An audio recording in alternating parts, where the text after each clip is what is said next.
साजिद खान पठाण यांच्या अटकपूर्व जामिनावर सुनावणी झाली।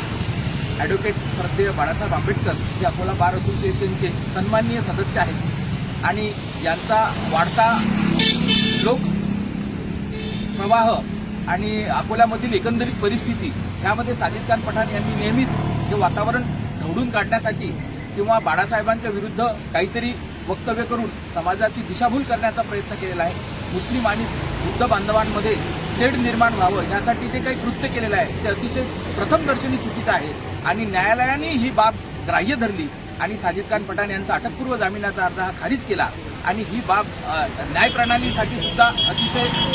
मोलाची होती आणि साजिद खान पठाणसारख्या व्यक्तीने वारंवार अशा पद्धतीचे वक्तव्य करून स्वतःला मोठं करण्याचा जो प्रयत्न लावलेला आहे तीच बाब सध्या चुकीची आहे हे प्रथमदर्शनी लक्षात आलेली आहे। म्हणून आजचा जो न्यायालयाचा आदेश आहे हा गौरवास्पद आहे आणि अकोल्याच्या दृष्टीनं अशा